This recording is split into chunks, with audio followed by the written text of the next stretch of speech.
From the deer hunting town of Devastation comes the galactic Goo Fest and directorial debut of James Gunn with the body horror, body-snatching slugfest that is 2006's Slither. The tale of a town under siege by a meteor-hopping, slithering body, altering gunk hunk that has two things on his mind: meat and mate. What happens when your husband's hobbies include making missing animal kimchi? How many dead possums does it take to make a woman pop? What are the exact limits to in sickness and in health? And is the most alien emotion for an extraterrestrial love? We hope you've kept your mouth closed to critters, your vows intact, and your favorite love song in the stereo, because we're about to slither. Not the Chuddle. Chuddle. Surprise! Whoa. Oh, that's fantastic. Fuck good! If What the Actual Fuck was a movie, out of the mist and into the fog, it's Chuddle the Pod.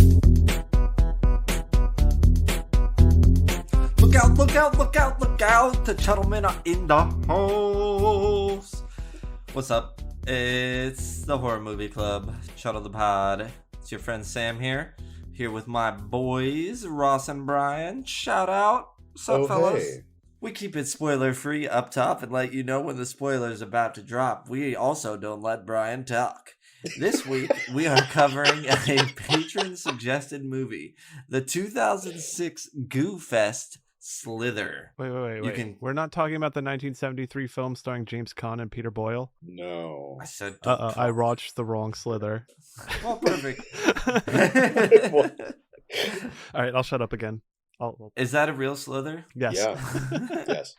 That one I have not seen. I think it's like a heist movie or something. Interesting. Well, you know, I guess when you sneak in buildings, I'll tell you all about it once we slithering. get into movies. We're not doing spoilers yet. You can currently catch Slither streaming on Tubi. I am Sam. I mentioned that. You can follow me at Chuddle the Sam on Letterboxd. We got our boy Ross. He's our resident tattoo artist at Ross Purvis on Instagram. Follow him there for sweet tattoo and art. And Brian, what's up, dude? Brian with a Y. Hi. There he is. There we go. You can just catch him if you see him, you know? If you see somebody watching a horror movie on their phone while commuting on the subway, be like, are you Brian? Could be. Could be.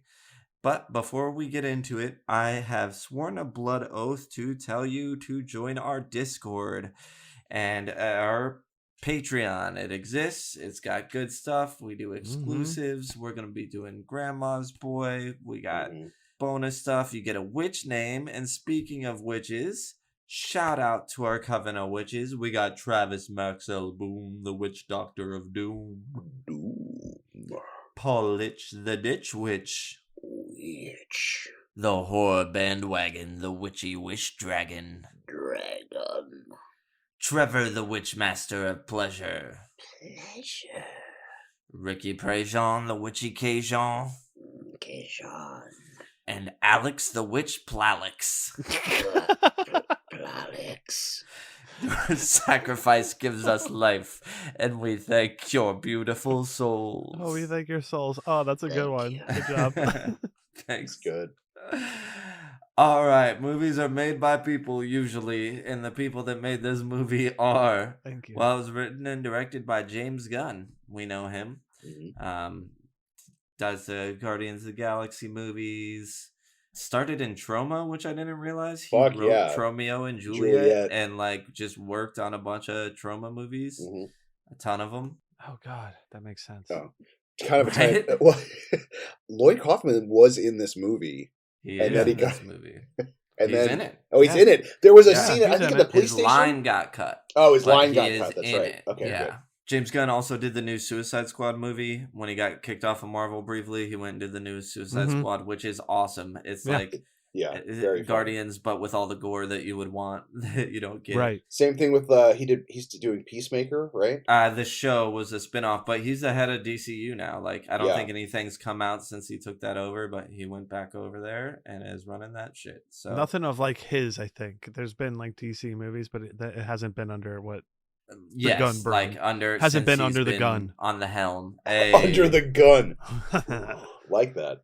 This movie stars, we got Nathan Fillion, Elizabeth Banks, Michael Rooker, Greg Henry, Don Thompson, Tanya Salnier, among many others. But when I first saw this movie, I didn't know any of these people. Michael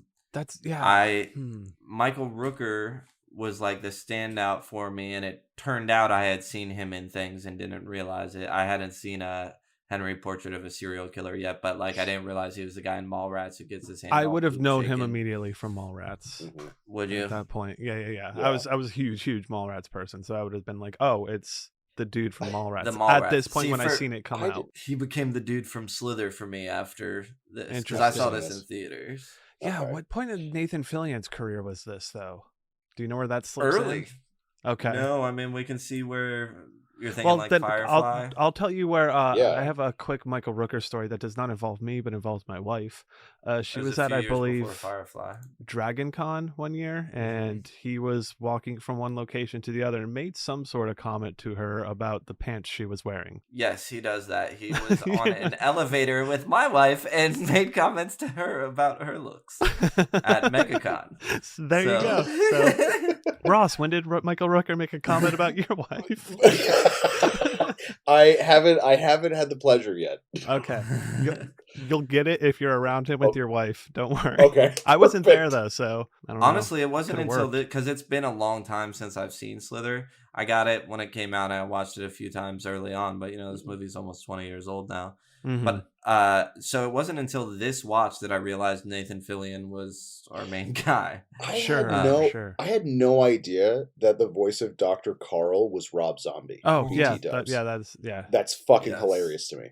Yeah, I would have known Fillion from Firefly. I was never a big Firehead, but I definitely watched it. I would have known. Watch it till after I had seen this. I didn't watch any of his stuff. I wasn't a Castle freak yet. Right, the other Castle freak. Right, exactly. And Elizabeth and Dr. Horrible's sing-along blog, which you would have recognized him from. That was the first. Yes, that was the first thing that I really knew him from, actually. Sure. And Elizabeth Banks, I think, may have come on my radar with this, or maybe a little bit later. I'm not entirely sure. But she's fantastic, obviously. Still want to see Cocaine Bear. I haven't seen that yet. I just think of Nathan Fillion. I think of he makes his way into Community. And there's a whole thing about it with he's actually in it. So he's in it, but then Chang also in it. He makes a reference to his same-sex man crush or something like that, and screams Nathan Fillion. So anytime I hear his name, I hear him screaming Nathan Fillion. Mm-hmm. Also, he was in the new Suicide Squad, right? He was the guy with the detachable arms. Nathan Fillion. Recall Nathan Fillion, and because he had the guy his arms detached and he was slapping all the soldiers, and then his arms got shot with bullets. Oh, is it in the very beginning when they have all those people? Michael Rooker, I think, is there. Okay, that makes sense. Yeah, he's listed in it. TDK. Yes, the detachable kid. That's right. I should revisit that. Yeah, so Elizabeth Banks would have been in 40-Year-Old Virgin. Sorry, this has got a fun cast and crew in it at this point. This is fun to talk about. Yeah, she was in that in 2005. Okay, so she would have been on my radar then. I would have been like, oh, it's the bathtub scene from 40-Year-Old Virgin. Yeah, and Rob Zombie, I didn't even see it on this IMDb. He's friends with James Gunn, so that's why I figured when she calls the doctor to talk about Michael Rooker or Grant's condition, his bee stings. Him.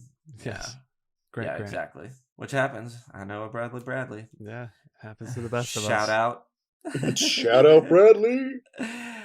Okay. Anything else to say about the people in this movie? I'm sure it'll come up maybe once we get there, but if there's anything else to say, but nothing. All right. That means it. Well, I don't want to. Let's check our Goros. It's time for the Goro. Fatality. This is an interesting one. Yeah. Because it's gooey. And there's a lot of just like mutant dysmorphed things. It's not just. We get viscera too. We get almost everything in this movie, and by almost everything, I mean we get everything. Like different goos, fluids, parts, bits. I think I'm gonna go 9. That's where I'm at. I broke it down. The only reason it got less is I gave it the intensity. It got a 5. And then consistency, I gave a 4. Yes. I was just thinking that like there's more downtime where you're not seeing goo or guts or gore or viscera. But we're almost across the board here. I had it at a 9, but I dropped it to an 8 because of the humor. I know that I feel like that has a context doesn't take within out the gore. I don't know. It does. It does a little bit for me, but it is. It's consistent and it's super intense the entire movie. All right. Cool. Who is the horror for? Who is the horror for? Yeah, that's good. At this point, we talk our subgenres. Hang, is it for beginners? Mm-hmm. We can start with subgenres. Where we at? If horror you comedy. are into horror comedy, body horror, huge body horror. If you are into invasion movies, alien movies, zombie movies. Yeah. Gooey. Yeah, zombie-esque alien invasion for sure. Yeah. If you're into gooey B horror movie stuff. Yeah, I agree with all that. Monster movies. Mm-hmm. Yeah. It takes a lot from a lot of different genres and blends it together. It purees it into a really definitely purees it in there. Yeah. Is it a good hang? Fuck yeah, this would be a good hang. Yes, absolutely. Good by yourself or hang is it's a good for sure. Good and not for beginners. No, it is not a beginner movie. I would not recommend this to any beginner. No. This is I'd say intermediate would be fine. Like sure, you can be on your next step. Yeah, I think it also it does directly refer, and then sometimes Easter egg refers to a lot of other movies. A lot. Mm-hmm. So like I feel like you could try this as a beginner, but it would be a complete like who knows how you're going to feel afterwards. I feel like if intermediate is a great one, just because like if you're seasoned enough with other movies, you'll get the nods, you'll get the winks throughout throughout the movie. Mm-hmm. Who is it? Not for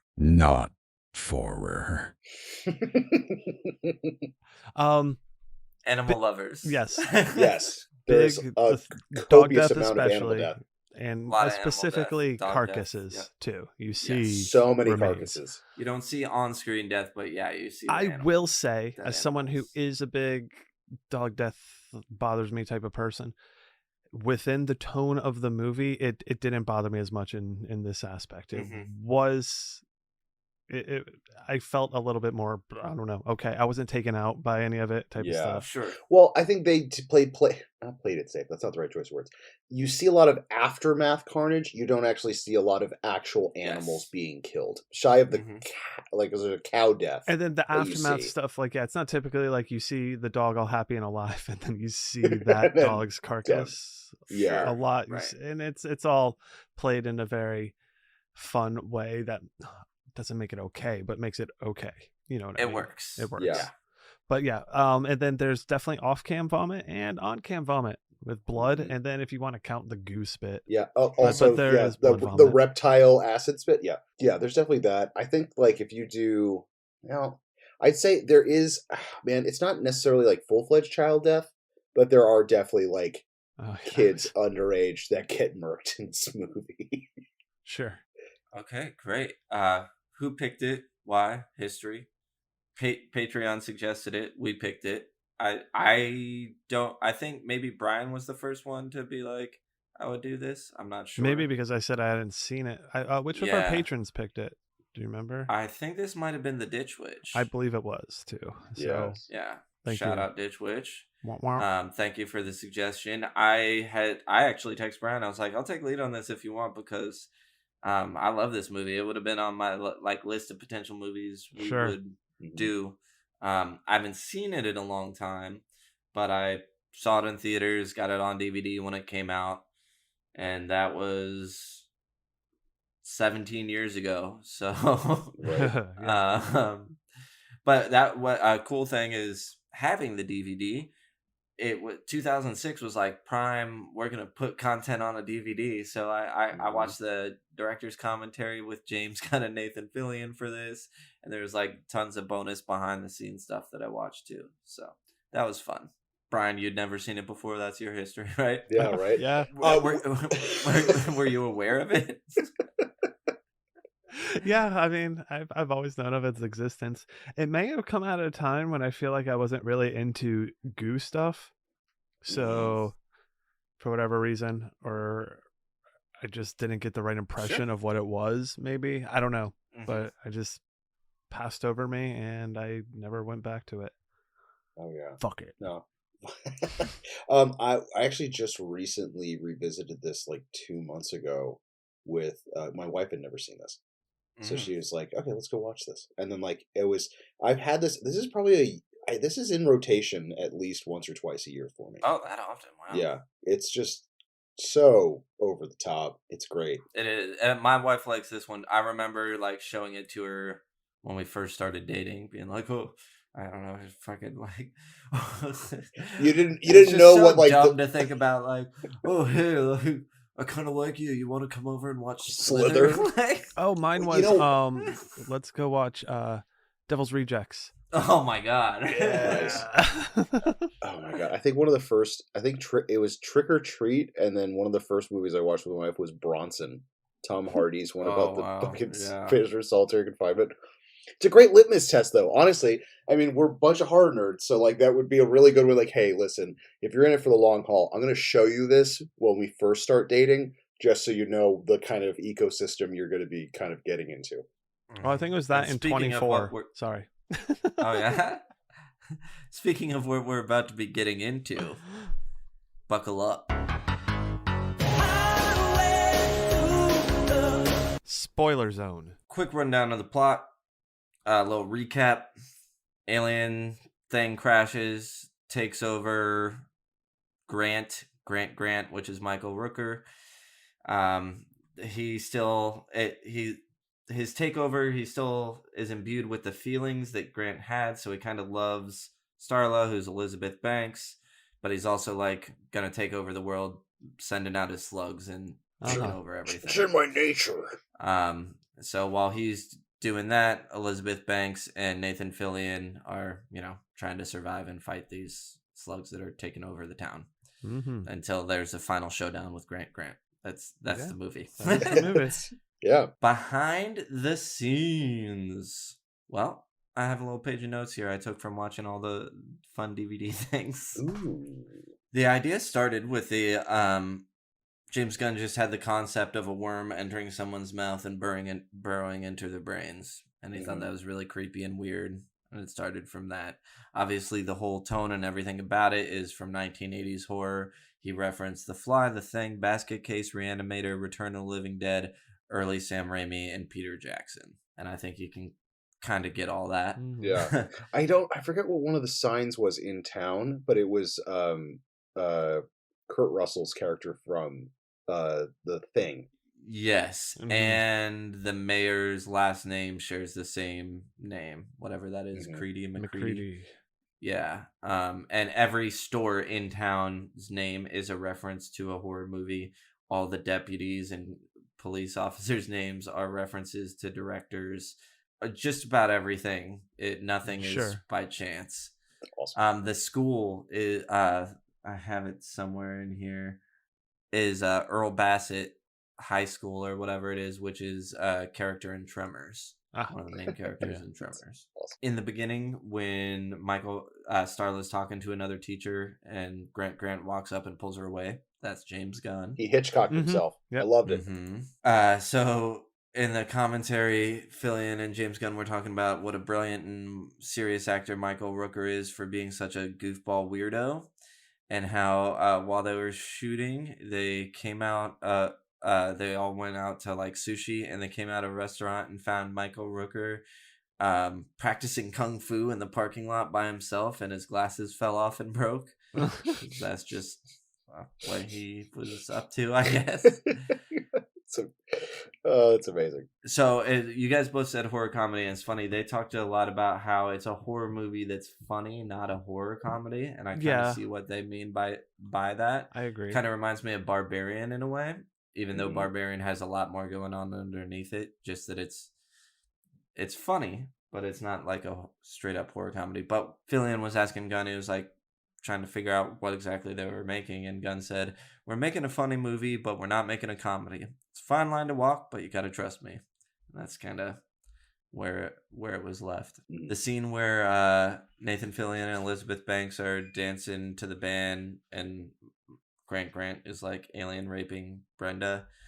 That the song during that scene, James Gunn wrote the scene to that song and storyboarded it to that song. So the song was like always there. Rob Zombie is the voice of the Doctor. The first dead dog we see, James Gunn said something along the lines of, I'm copying this from DVD commentaries as approximation of, it's like, I'm a pretty hardened guy when it comes to gore, but this dog was so realistic looking to the dog we had just filmed a couple days before that seeing it made me really sick. Oh.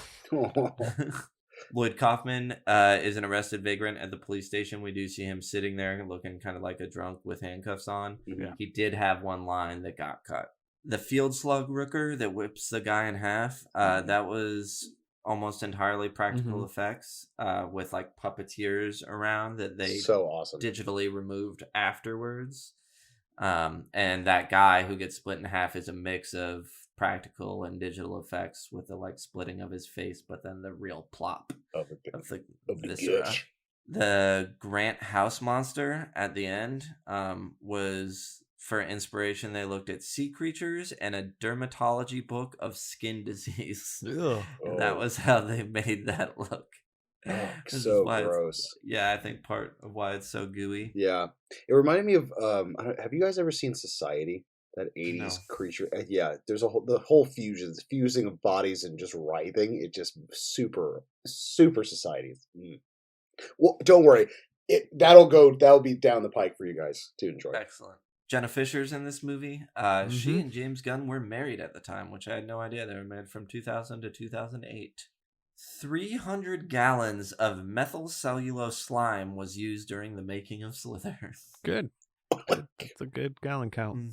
Slither used so much of skin-making silicone that it depleted the national supply, and it took a month for the manufacturer to formulate more. That reminds me of something you used to tell people, Sam, about the movie Labyrinth with David Bowie. Was it Labyrinth? I believe I thought it was. It may have been Labyrinth. Labyrinth has Bowie, right? It was something with David Bowie that they used up the supply of glitter in it, so they had to there was like a shortage for a long time after. Glitter after they made that movie. Yeah, I definitely said that about a movie. That's all I have for behind the scenes and notes, but it's pretty fun. Yeah, all DVDs, fun to watch. Who would have thunk? Now we get to our 666 questions that we put every movie through on the journey to discover if it can join the Chuddle Club crypt. Let's begin. First, 6. Slither. Ooh. 6 Slither. 6 Slither. Sizzler? 6 Slither. All right. These first 6 are more discussion points than, we have to go through bullet by bullet. I'm going to list all 6 now. We'll freestyle them, then I'll review them before we head out so we don't forget anything. We got our scenes. We got our lines and interactions. We got our characters. We got our kills and gore. We got our scares. And we have our craftsmanship. We got Gentlemen. Got all got it. Show me what you got. Oh, now. Yeah.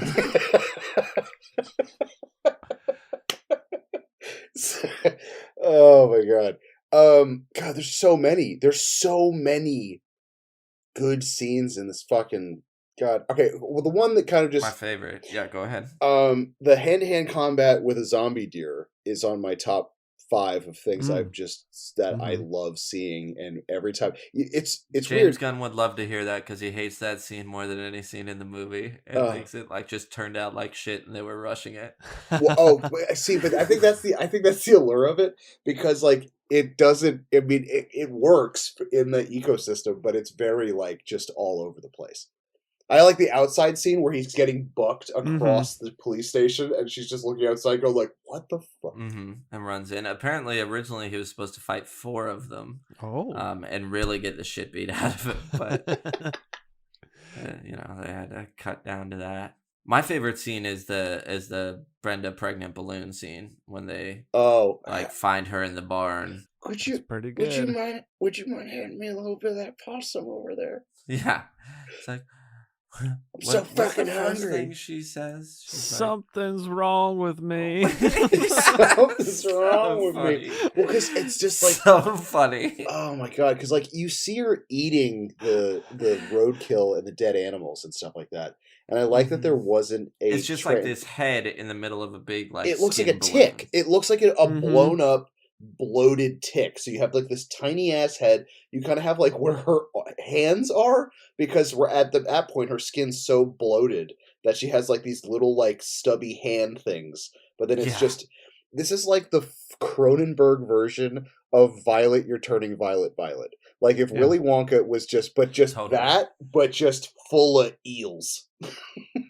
I like Fillion's character, Bill Party. He's like, "What? We gotta get you to a hospital." And his deputy's like, "What are they gonna do in a hospital? A goddamn hospital." And she turns out this way because Grant, in a two-pronged. I do like the fact they have to explain it, that there's like it's like an AC/DC type thing. Is that like both prongs have to get into you, and then it puts its love juice and eggs. It's like got both sides. It's basically got all the baking materials, and it sticks it in you, and then just fills you, and then you start having just insatiable hunger, and then you just keep on eating and stretching and eating and stretching and stretching and stretching until you're the size of a barn and you look like a tick that fell off of King Kong. Right. So Nathan Fillion's character definitely has eggs in him, right? No.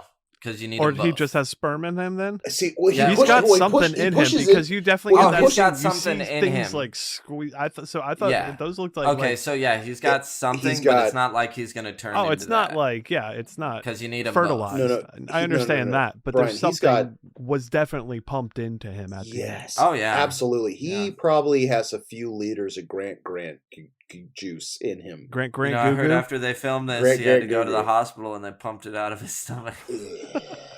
I like that's okay. I know that we're going straight to the end, but the fucking end credits where they're just like walking down the highway, it was so good too. Oh yeah, that was a good pull out. And back to the beginning. Grant, when he's going in and buying meat or just any part with him and meat and seeing meat. So that scene, that was cut short. It's an extended scene of him. He's like, "Oh, and chicken. Yeah, you got this kind of chicken and that chicken. Oh yeah, that's good too. And oh yeah, that looks good." And he stops and he looks at the guy, and he stares at the guy for a minute. He's like, "You look like pretty good meat too." And the guy's like, "What?" He's like, "Oh, also this roast." Okay, that's pretty good. And then there's another deleted scene where all the meat when he first comes home and he's like meat, and it kind of cuts to black at the fridge. He takes all the meat from the fridge, goes into the basement, I'm guessing, and opens his filing cabinet and takes out all the files and relabels them all by different kinds of meat and stuffs the meat into the files and then puts it back in the filing cabinet. That's amazing. I like that. His love for meat, just meat. Everything's just either meat or mate. Meat. I like how he gets infected because obviously, I love the cheeky meteorite hitting. But so they have the two cops in the background as it goes through, and then Grant finding it during his drunken haze, and then oh my god, that slimy white. Fucking sluggy gooey worm thing that comes thing out of and then just the needle dart into him. I also love the fucking fact that when he's in the fetal position, fucking writhing and shit, you get an X-ray of the actual fucking thing going up into him and right into his fucking brain. That's the type of thing that could easily not work. It works for me, but I don't think it didn't not work for me, but I was I didn't respond unnecessary to it. I was like, okay, it doesn't fit with anything else I feel like in the movie, but it was cool to see. That's why it's a little weird. Yeah. There's no other X-ray vision. Yeah. So if they had a scene of one of the zombies getting its head blown off, but then it's an X-ray scene, so you see the worm exploding with it, or trying to like get away from the that blast by like digging into the valve. I don't know. Mm-hmm. So like if you scattered those throughout the movie, I feel like it would have been a little just like, oh, all right, so that's just an aesthetic to the whole picture. Right, which I don't think works for it. Too, I think that would totally change it. It would turn it more into even more actiony, yeah, than what it is. When it just doesn't, even though there's a lot of action, it doesn't feel high actiony. Totally, like an action movie. I really like the aspect of this living virus creature thing. It absorbs the knowledge, because you see like when the girl in the bathtub, when she gets that thing stuck in her mouth, she gets this weird eye roll back flashback of the entire history of this creature.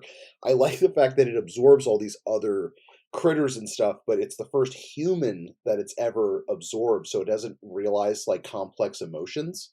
So like it's never experienced love before. Yes, right. And like having that, like I really like the idea of this weird love dynamic, because it is this creature, but it's also in the host of Grant, so it absorbed all of his memories and feelings and all that kind of shit. So like it's crazy how when Starla and now alien Grant, because she's like trying to make up for like, no, don't, I got a headache, I'm not in the mood. And then like him being very, very gropey and touchy-feely, like, but then the next morning where she's like, flicks her nipples. Oh god, on-off switch is like, he is so gross. He's so gross as Grant before he gets alien-fied. He's just like such like a wet, bumbly, like crude dude. You know what I mean? I don't necessarily think he's a bad guy. He's just a goober. But he's a gross guy. Yeah, like. So one of the pieces of trivia on IMDb says Gunn and Fillion both agree that the most horrifying scene in the movie is the bit with Grant having sex with his wife. Elizabeth did not have to act much in this scene, says Gunn, as Rooker was groping her. There flicks her nipple. That's in the DVD commentary, but they're clearly just joking on that. Okay. Like, that's so funny. IMDb makes it seem like that's genuine. They are... That makes totally that kind of makes it sound like Michael Rooker. They're like giving Michael Rooker shit. Like, it's clearly he's their friend, so they're making it out like he sucks so bad that like how could everybody she be with this monster? Because that's also before he's like a monster Rooker which he is the rest of the movie. So but that one scene where like I was like, I don't know, it sounds right with the way he's talked about our wives and various clothing. Jesus Christ. Totally. I mean, it pans out. No, but it's interesting when Grant now infected sees Starla and has like the favorite song playing, and like she's trying to be all like seductive and nice and like caring for him, and then like this creature immediately feels love and has never felt it before, so he's just crying profusely. It's all well done, like, and interesting and weird and like unique for a well tread sort of space. I don't know. Okay, I really so enjoy it. Maybe, I mean, obviously we've seen this movie. Well, Brian's never seen this movie, but like, how did you guys all initially feel when obviously we've got Grant monster, then Cronenberg's himself into this weird crazy thing. Then you see Brenda then she pops in the slugs. Did you like the zombie transition in this movie, or was it okay? Yeah, because I initially was like, first I was like, oh, what are they gonna do? I was like, oh. Now they're all infecting other people. And then when they all popped up and they were all... I like the zombie aspect, but I love the fact that they're all Grant. Like when they're all talking to Starla, I was like, this is so good.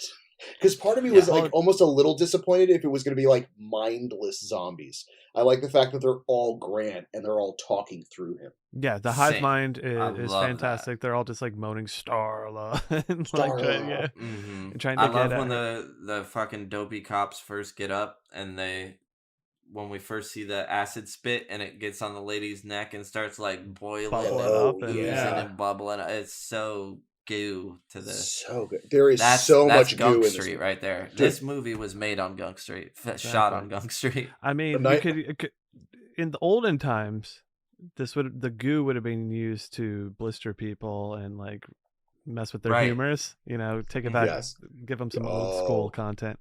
Old format content there. Old format content right there. This can't listen to unless you're a patron. Hey, that's very true. Yeah. I mean, there's like blood goo. There is vomit goo. There is Oh, God, creature goo. Creature goo, lay an egg goo.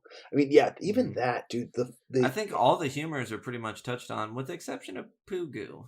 Which maybe that's why I like this movie. Yeah, there's not a whole lot of poop. We don't have to deal with the poo goo. Brian's not a number 2 guy. Yeah. Oh my God. Okay, I'm so the number 1 guy. It's contrary to popular belief, I am not the poop freak on the pod. yes. I'll let you guys figure out who is. Uh-oh. Pee freak. Yeah, 100%. Pee all day, baby. Dude, I really gold. I hated Greg Henry's character of Jack McReady. Oh, he's fantastic. So he fucking is good. probably my favorite character. The Mr. Pibb rant he goes on where he's like, "Fucking this is happening, like I just want to fucking Mr. Pibb." He's like, "Yeah, and I can't get a fucking Mr. Pibb." All his lines are perfect. I'm sitting here working on my notes and everything, and I'm just writing lines down, and I'm like, okay, good. This is the part where he's out of the film, so I don't have to worry about writing lines down anymore. Yeah, like one of my favorite scenes is when. Okay, so Grant, the part where he holds Starla, and his arm gets all wormy and everything, and then the cops bust in. That's a great scene in itself, because I just love when he fucking flops away with his arm hitting the lamp and everything. But then we get our 3 days later scene at the police station. I thought that was a lot of fun, and with the mayor screaming around. Squid. Well, it's obviously the bastard's got Lyme disease. I'm like, he touched deer poop and didn't wash his hands and ate a sandwich. Boom, Lyme disease. And that makes you look like a squid. Makes you look like a all squid. of that. That was dude, the squid references were so good. Like the plushie, I thought was funny, but then when they were doing the zoning from each cow and the dogs getting killed on each one of the properties, they just have a squid sticker on each house. And then later when they're in the field, one of them's like, "You said squid," and the other one's like, "It got worse." Yeah, I love when we see the guy zombie guys get naked and fall and start meshing into the thing. Oh God, and it cuts out when we say Nathan Fillion watching it. Yeah, he's like, "Well, now that is some fucked up shit." That's awesome. Did they talk about anything of how that was done? Was that all practical? Okay, because I mean, it looks. It's a lot of it's practical. It seems like so much is practical, and it looks. They really do a well. lot of practical with some digital. They used a lot of different vendors for the digital stuff. So James Gunn's happy with some of the digital shots, and other stuff he's not happy with. Obviously, a lot of the slugs were were digital, but most of the Grant house monster was practical. There was some digital, whenever it's throwing stuff, the big tentacles are throwing stuff like the couch. That's digital, but he was all the makeup is almost all practical. Michael Rooker apparently really got put through the ringer for it, which sounds like it's a good thing. Maybe not. Yeah. Well, I mean, that goes to one of my categories for craftsmanship is just on this one. I put special effects were fantastic, and Grant's various transformations were all wonderful. His mouth slowly hands down turning into the fucking open little jaw thing. When he first has the thing with Starla, and he's choking her, and then all of a sudden his arm kind of slithers into a weird bending thing. And shit. Yeah, and then the cops run in, so he runs out, and it's kind of flopping all around, and he bangs into the door. You didn't hear me tell this funny. 5 minutes ago. No, I was looking for Yes, I agree. That scene is awesome because it was so nice and had to be told twice. I mean, I think it should be told a third time. Oh no, 100%. I mean, dude, especially all the effects in this are just so fucking good, and most of the scenes that have practical effects mixed in with CGI are done really well. Yeah. In the fact of they blend really, really well. Like when you've got the guy get whipped in half. Having the practical part of that and then the digital part of that, super, super good. Even the Cronenberg scene at the end. 3 different things spliced together, that guy. And when Grant prongs Brenda, that is also a mix of... for sure. It's 3 different, things spliced together. What did you guys think of the slugs taking over the farmhouse scene with the family? That's one of my favorite scenes. Oh, that was awesome. Yeah.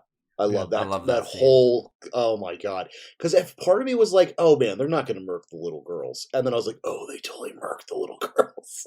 Oh, hell yeah. Those girls are reading, one of them, they're both reading Goosebumps. One of them's reading You Can't Scare Me. The other one's reading The Girl Who Cried Monster, if anyone's curious, which Goosebumps. Yes, and that one is the teacher or the librarian that eats worms and critters and stuff. Yeah. Oh, that's fun. Yeah, I think that scene's amazing. We obviously get a little Nightmare on Elm Street nod there. Oh, for sure. With the bathtub. Slytherin in the bathtub. Slytherin. I love her run. She runs out. There's the worms everywhere. She's running away and eventually just gets in the truck and sort of consumed by the shadow. We just see the worm shadows take over. I really like that shot. Oh, so something else I was thinking about with the part where Brenda first bursts and they figure out, cover your mouth and everything. My thought was, I'm glad that these creatures didn't discover that humans have buttholes, because I feel like they didn't try that end. I feel like they could have achieved similar success. We're doing 2 worm in the mouth movies 2 weeks in a row. I know that too. Yeah. What are the odds? It just worked out that way. Good job, patrons. Good job, Coven. You're a bunch of wormy folk. We love you. Goo worms. Yeah, I mean, so much of it. One of Bill's lines that I loved is, "My easygoing nature is getting sorely fucking tested." Yes, that's fun. As all the shit is just starting to hit the fan. And he's a goddamn Martian. Martians is from Mars, Jack. Or is a general term meaning from outer space, fucker. No, it isn't. Look it up, cocksucker. That whole yeah, I love so that. Good. Dude, love that. Jack in the basement, when he wakes up and he has all those other people feeding on corpses. Oh God, it's so gross. And then especially the fact where he gets up and then Grant doesn't get him in the gut, he gets him in the throat. So it's on the top of his neck. So when you see him again before Bill blows his head off, it's his whole throat's pregnant, and he's like, "Somebody fucking kill me." Yeah, I was gonna say that comes into, we get a Chuddle love. Somebody kill me. A creature asking to be killed. Yeah. Yes. That's my favorite shit. Things. We get a turtle. A turtle. And, that's what they're called. Kill me. We gotta get that. That's okay. If there's any goal to this podcast, is that in movie lore and literature and everything, a turtle is known as the person in a movie that wants to be killed. To be fucking killed. I love the twist on that. He didn't even hesitate for a second. He's just shoots him in the head. Cool. Yeah, that was great. I also love that the grenade, which we've been setting up from the beginning of the movie, when we see the grenade in the locker, and he's like, "No, you got to put that back." Foreshadowing. Just immediately gets knocked out and then knocked outside and falls in the pool and blows up and just fizzles. Yeah. Couldn't fizzle more. Very well done. Love that. Subverting expectations. Totally. But yeah, the switcheroo with the propane tank was that was top notch. I thoroughly enjoyed that. Yeah, I mean, there's a lot of these scenes. Each scene works very, very well within this movie, and a lot of them have good attributes to them for sure. We could pick out so many different things, I think, to continue it. I mean, I think one of my favorite characters is, as we mentioned before, the mayor. So any scene he's in, he's just chewing up that scene, and it's fucking awesome. Yeah, his introduction was fantastic. Him in the car, honking at the dude, and just call it cocksucker, get out of the fucking way, and then he leans over. There's just a little girl and her mom.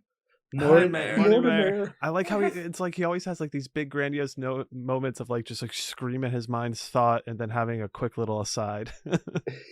Yeah, I like whatever he said when they're at the bar about to kick things off. He's like, God,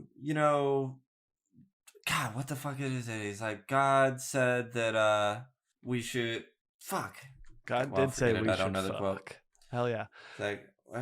Whatever it is, he's like, and I like to think when they said that, he was thinking of our little town here and thinking of hunting season.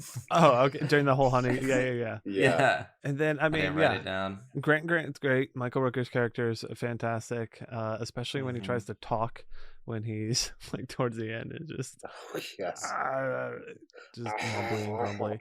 Starla, I loved her character. I mean, Bill, I really did like Jenna Fisher's character, Shelby, the police receptionist. Oh yes. Yeah. She was a lot of fun, especially when she gets wormed and then they go back to her and she's all bloody with this or when Nathan Fillion's character Bill asks her a question on the phone and she doesn't answer, but she's just sitting there nodding. He's like, are you nodding right now? It's that was really good.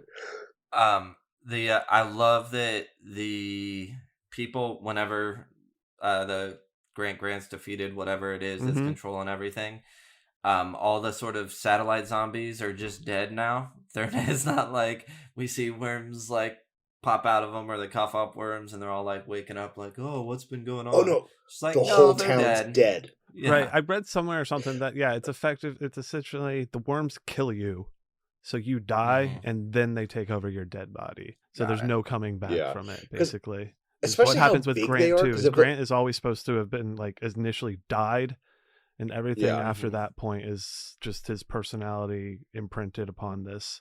And this creature. What's funny too is that, like, I guess, I mean, that would logically make sense because those things are like big slug worms. And if they're burrowed in your brain, even if they die, you're not waking up after having like a softball sized thing in the center of your sitting brain. In there because when one of the cops gets his head blown off, you see the woods. Yeah, like it pops out. That's great. That's that was awesome. Great Yeah. shot. Do you want to get into kills and gore? Because there's some good stuff to talk about. I do. I got one last quote for Jack McCready, which is actually, well, it's somewhere around this part. He's like, you know what it is? It's goddamn biological weapons. That's what it is. Government's testing them on Weasley. You know why? Because I don't take no shit from nobody at those state hearings. They want a bukkake Jack McCready? Well, they can case my ass. This shit's contagious. And if I turn into a fucking mollusk, I'm going to sue those bastards. I swear to God. And you can sue right alongside me. I don't care if you're lesbo.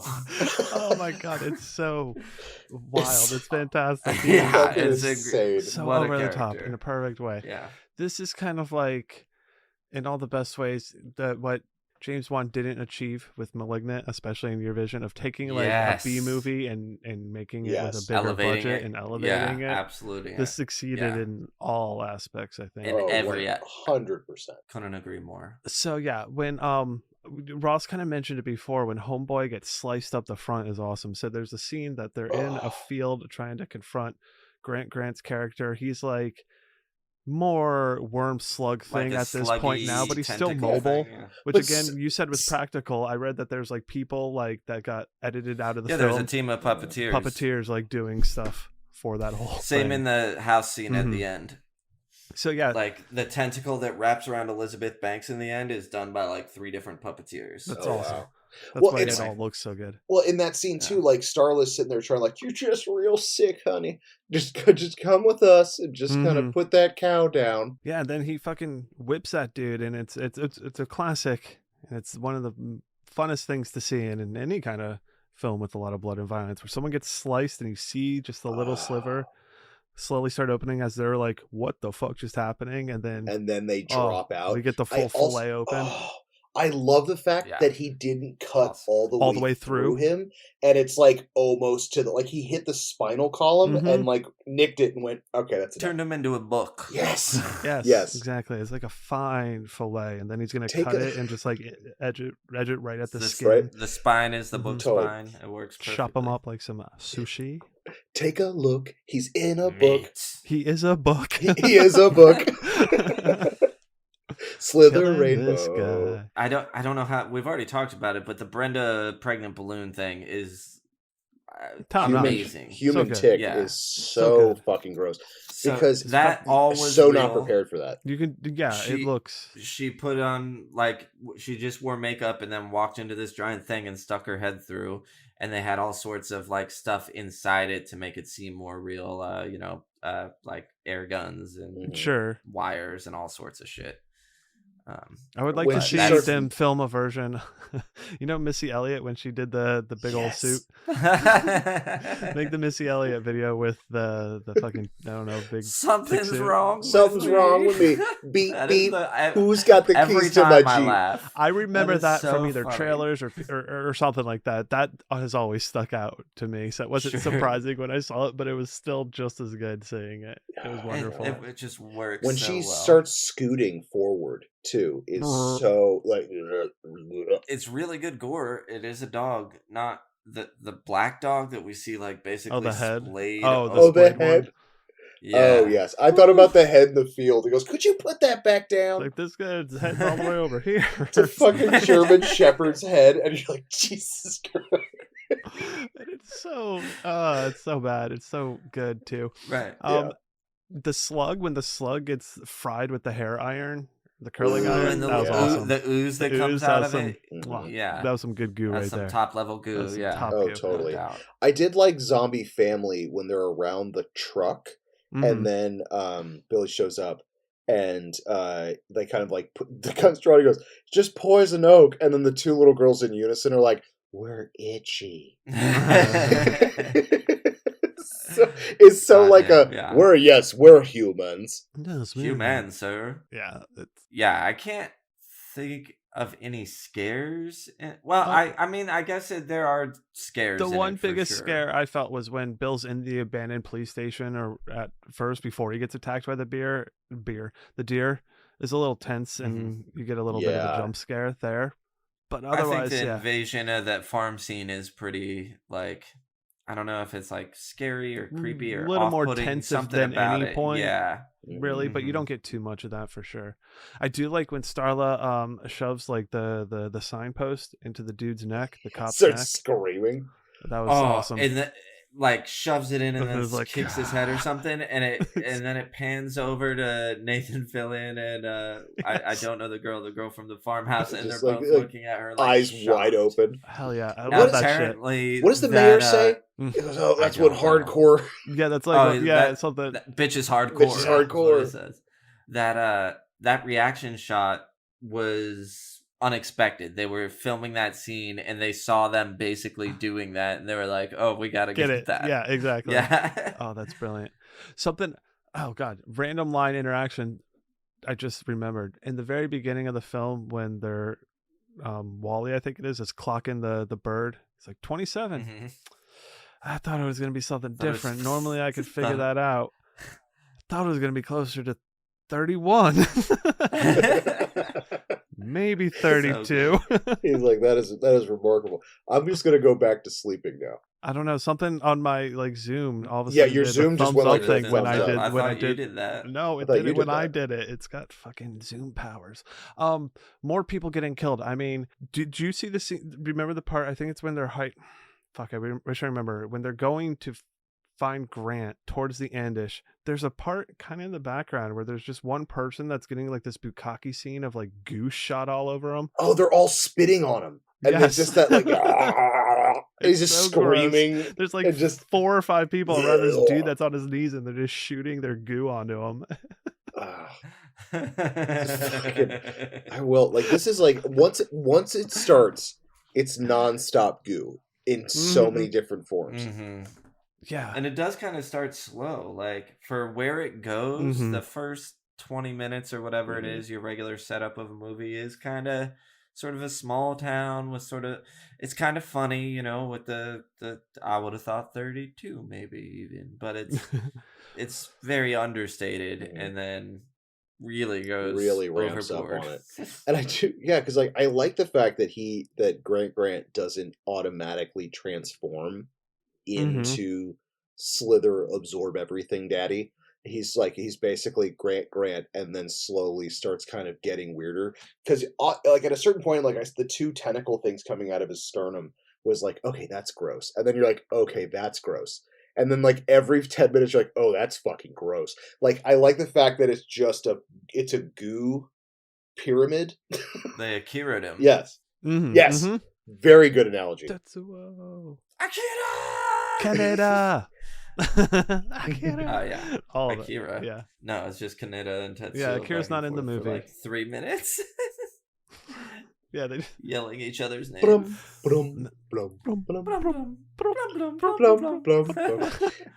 be a boil down someday. Oh yeah, that'd be fun.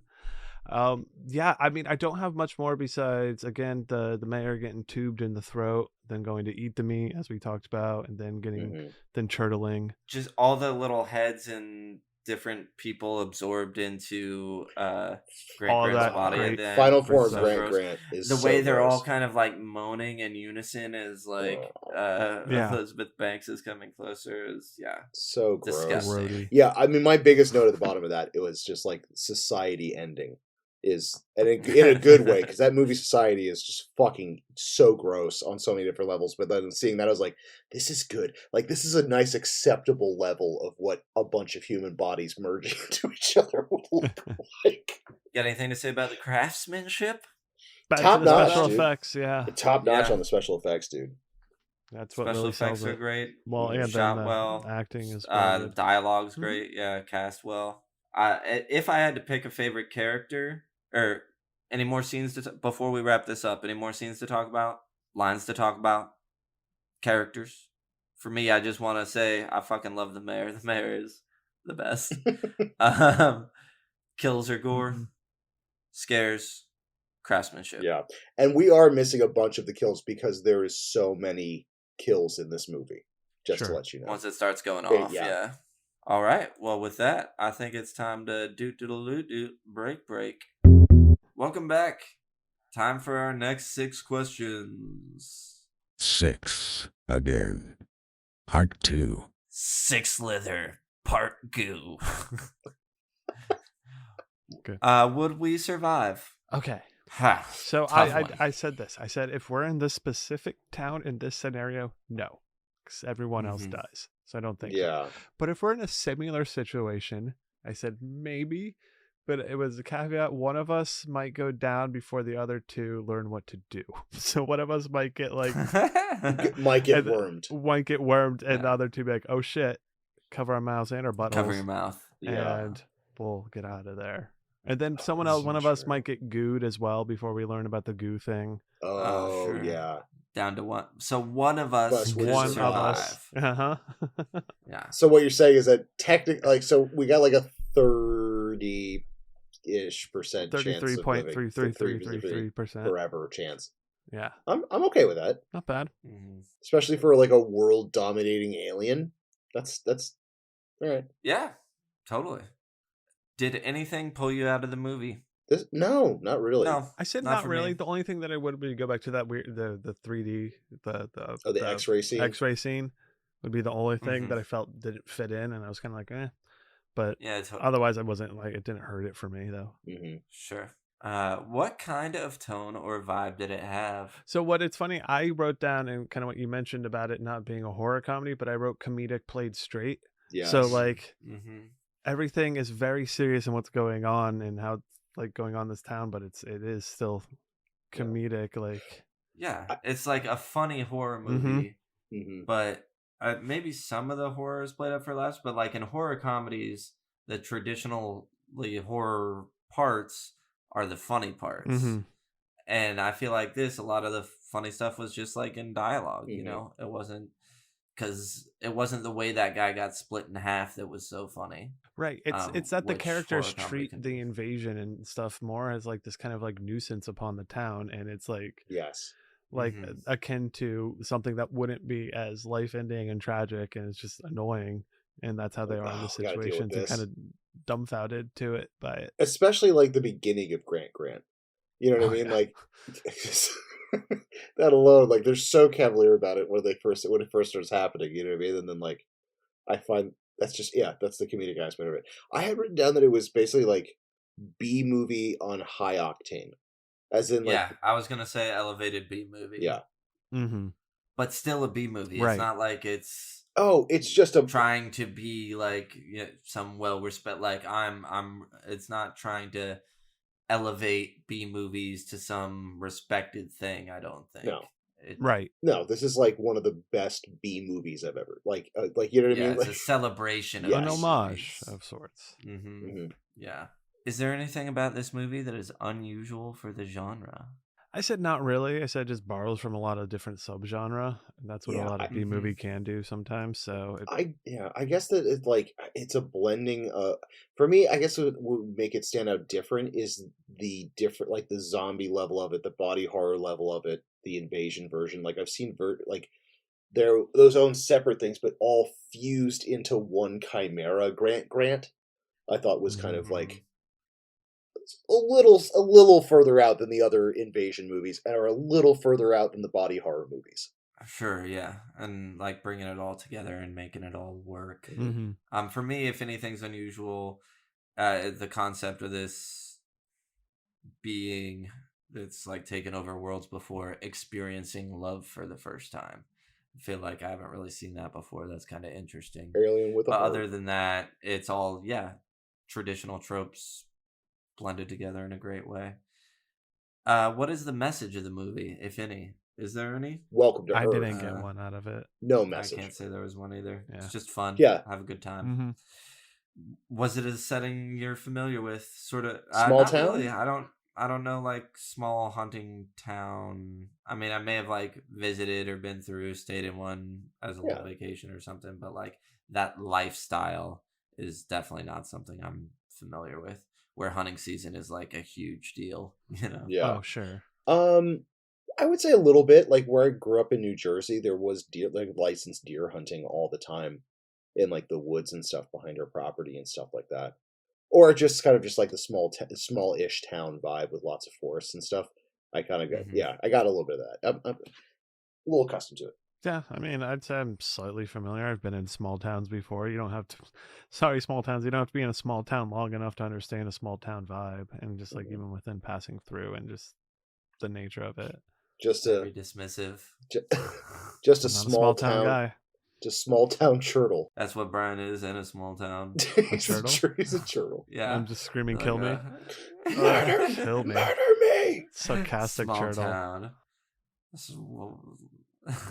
But no, I mean, what? You're not familiar with the stereotypical setting of the small town movie? I mean, I am in movies, not in real life.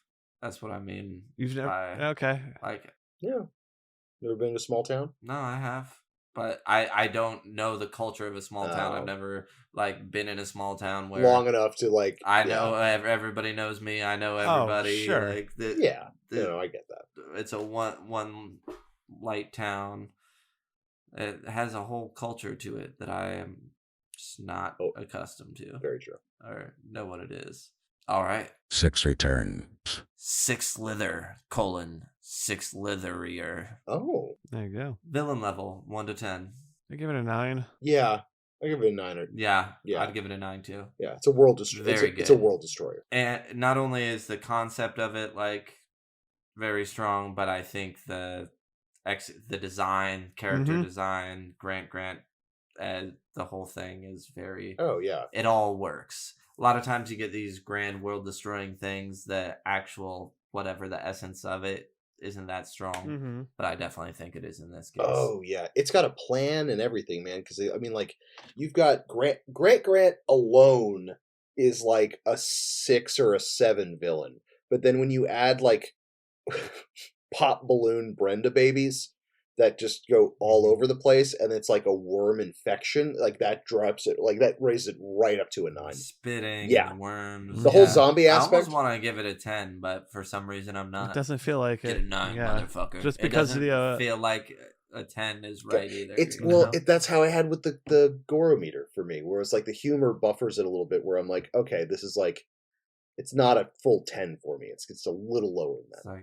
This blood's a little funny, so I'll drop it down a point. This is funny blood, so it doesn't mean it's as bad. Does this deserve a sequel? Should there be a sequel? I said, yes, it deserves one. Should there be one? Did you? No, I don't think so. But I mean, what about? Yes, it deserves one. Yeah, there's the post-credit scene that determines that there could be more happening. Is there a post-credit scene? Yeah, I've never seen it. Are you kidding me?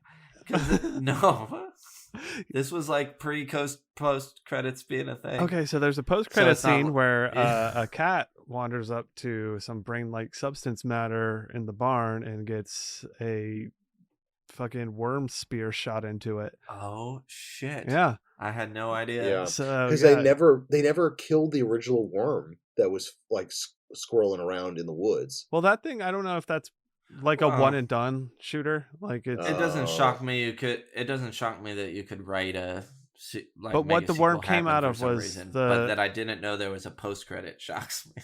Yeah, out of some brain matter. Maybe it was in the house. I keep saying barn. It could have been. I think it's coming from the original. Oh, so it's Grant's needle thing, but just the needle. So, I mean, I think a cat version could be a lot more destructive because it doesn't have that love component and is just going to be a world destroyer at that point. I think that's when we get our 10 level villain. Ooh, yeah. Cat Grant would be a 10. Cat would be a 10. That would be a category 10. Would you buy the soundtrack or score on vinyl? It's just got that one Air Supply song, right? And then the hoedown stuff is good. Oh yeah, there's the hoedown stuff. I guess there's a few tracks in it. I wouldn't really but listen no, to it. overall, Ultimately, no. Is anything action figure worthy? Everything. Yeah, for sure. I would buy the Brenda blow up playset where it's just the sequence, the barn, and then it's just a bicycle pump, and then you just have it pop. You like your toys. It's fun. You like your toys to be very interactive and do stuff. I noticed. I feel like the way in my head, it's more almost like statuesque with very minimal moving parts. Because I had Brenda Deluxe model in barn with possum carcass. Ooh. So it's like one of the bigger ones, and you get like the removable possum carcass. Mm-hmm. But mine's a little closer to Ross, where it's Grant as like one guy, and then you can like pop some stuff on to make them a little grosser, and then you pop more on to make them like Slug. That's nice. And then you can pop more, and it all builds into one big piece. But you have your different versions. See, that's funny because I imagine because I wanted Grant in his different forms, but I wanted each section form so you could look at it almost like the evolution of man, the evolution of Grant. Just laid out in front of you. That'd be a good T-shirt. That like would be the evolution of Grant. The evolution of Grant. There we go. That's the shirt. That's a shirt for this episode. Chuddle Clothing Drip Company, whatever it is. Mm-hmm. Chuddle Drip Clothing, CDC. Because we infectious. Chuddle Drip Clothing. What merch or prop would you want from the film? A slug, I said. I was gonna say I would do. Was gonna be my answer. Oh man, I guess it would be for like merchandising for but the slug but I would make it like a blow pop, so it would be a popsicle. So the bottom end of it is the slug, so you can move the tail around. That's what they gave people when they saw it opening weekend. Sure. Mm-hmm. What would you do at a midnight showing? What you got? You're gonna throw stuff? You're gonna yell stuff? You're gonna dance? My idea. So it's like a guar show. Now you go into the theater and everything's just covered in, like plastic. And you come in, you get like a bucket of viscera, and you're just allowed to hucking it at the screen. Throw it. Like there's a big wiper that wipes it off the screen that comes out every now and then. Oh man! If it wouldn't make if it wouldn't make the screen Swiss cheese, just pelting Dr. Pibb at the screen when he's asking for a Dr. Pibb would be the. Oh yeah, that'd be good. That would be good. Dr. Pibb bottle caps. Yes, Mr. Pibb. Pibb. No, I said Dr. Pibb, didn't I? He did not get his doctor. It's not Dr. Pibb. It's Mr. Pibb. He never went to medical school. Pibb never went to medical school. Dr. Pepper's like, that does not count. Don't count. It's Dr. Pibb. Dr. Pibb. I wonder in a fake movie if you could you just do Dr. Pibb and that could be the brand in the movie so you couldn't get sued by either camp? Sure, yeah, totally.